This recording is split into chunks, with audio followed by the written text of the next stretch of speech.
कहानी प्यार और दौलत, मोहिनी का प्यार क्या परवान चढ़ पाया। और कहानियां सुनने के लिए सब्सक्राइब और शेयर करें। आंगन में धम-धम की आवाज से मोहिनी यह समझ गई कि रामजीवन आ गया है। अपने यकीन को पुख्ता करने के लिए वह उठी और देखा कि आंगन में एक मिट्टी का ढेला पड़ा है, क्योंकि आज रामजीवन के आने पर इसी इशारे का वादा था। रामजीवन और मोहिनी का प्यार परवान पर था। रामजीवन के बगैर मोहिनी एक पल भी नहीं रहना चाहती थी। लेकिन मोहिनी के घर वाले रामजीवन की कहानी जानते थे। रामजीवन सही आदमी नहीं था। वो झोलाछाप डॉक्टरी के अलावा और भी गैरकानूनी धंधे करता था। उसने दहेज के लालच में अपनी बीवी तक को मार डाला था। लेकिन न जाने मोहिनी पर रामजीवन का कौन सा जादू छाया था। वैसे रामजीवन था तो मोहिनी की बिरादरी का ही, मगर मोहिनी के घर वाले अपनी बेटी पर उसकी छाया भी नहीं पड़ने देना चाहते थे। मोहिनी का पूरा परिवार पढ़ा लिखा था, भाई भी नौकरी करते थे और खुद मोहिनी भी इंटर पास थी।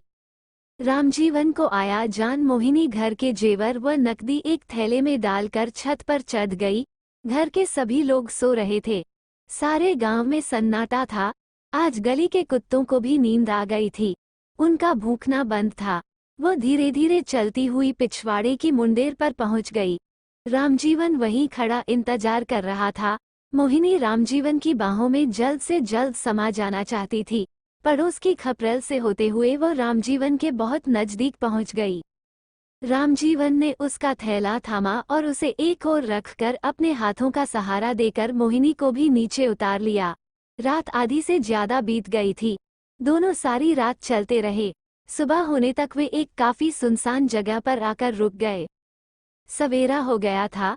जहां वे लोग रुके थे वहीं पास में ही रामजीवन का खेत था, जहां रामजीवन के खास साथी डेरा डाल कर रहते थे। मोहिनी को वहीं छोड़ रामजीवन अपने एक साथी को ले आया।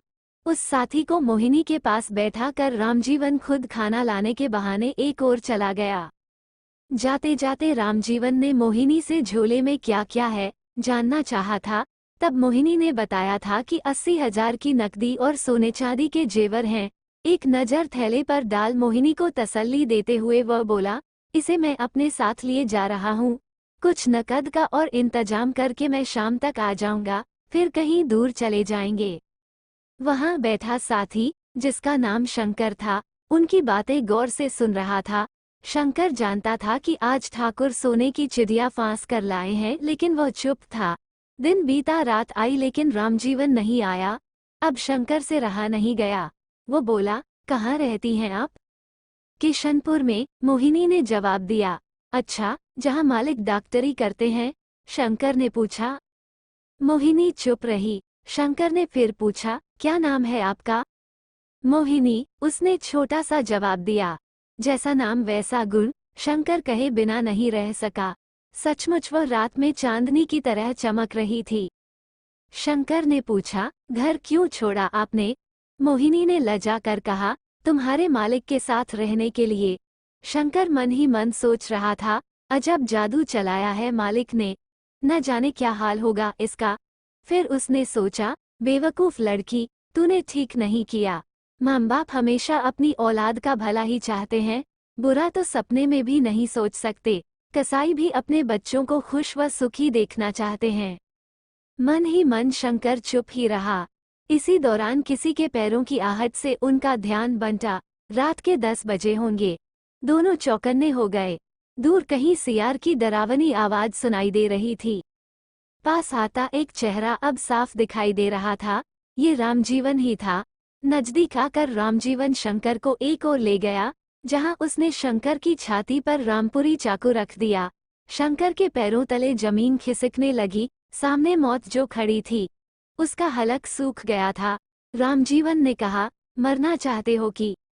शंकर की सूखी जबान से खरखराती आवाज निकली, मालिक, ले चाकू और मार दे उस लड़की को, नहीं तो तू भी फंसेगा और मैं भी।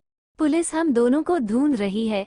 रामजीवन ने धीरे से पर कड़कती आवाज में कहा। नहीं मालिक, ये काम मैं नहीं कर पाऊंगा। मैंने कभी मुर्गी तक नहीं। शंकर हकलाया, तो ले, तू ही मरने को। शंकर अब तक संभल चुका था। वो सहमते हुए बोला, मालिक, चाहे मुझे मार दो, मगर मुझसे ये काम नहीं होगा। रामजीवन कुछ ढीला होकर बोला, एक शर्त पर तू बचेगा। तू किसी से कुछ नहीं कहेगा, जो मैं कहूँगा वही करेगा। हर शर्त मंजूर है मालिक, शंकर ने डरते हुए कहा। आओ। ऐसा कहते हुए रामजीवन मोहिनी के पास गया। शंकर दूर खड़ा अनहोनी का अंदाजा लगा रहा था। रामजीवन मोहिनी को एक टीले की ओर ले गया। दूर झींगुरों की आवाज से रात और भी डरावनी हो रही थी।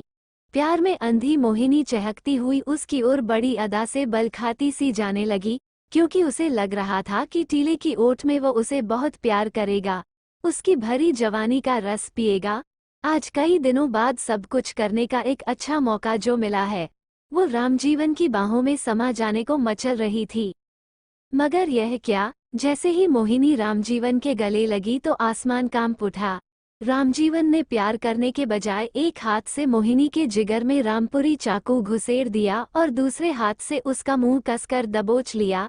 मोहिनी चीख भी नहीं सकी, उसकी चीख अंदर ही अंदर दब कर रह गई। जब वो निढाल हो गई, तब कहीं रामजीवन ने उसे छोड़ा। शंकर चुपचाप एक कसाई के हाथों गऊ जैसी मोहिनी को हलाल होते देख रहा था। जिसके जिस्म से खेला, जो लाखों की दौलत लेकर घर परिवार रिश्तेदारों को छोड़कर आ गई थी, आज उसी मोहिनी के लिए रामजीवन कालिया नाग बन गया था। खड़े खड़े क्या देख रहा है, ले इसकी लाश उठा। उधर से रामजीवन की आवाज से शंकर सोते सा जगा और मशीन की तरह उसने मोहिनी को एक तरफ से उठा लिया। फिर दोनों उसे एक ढलान पर ले गए। ढलान में एक गहरा गड्ढा देखकर शंकर समझ गया कि रामजीवन अभी तक क्या कर रहा था। उसी गड्ढे में मोहिनी को हमेशा के लिए दफना दिया गया, मानो प्यार की दौलत ही दफना दी हो।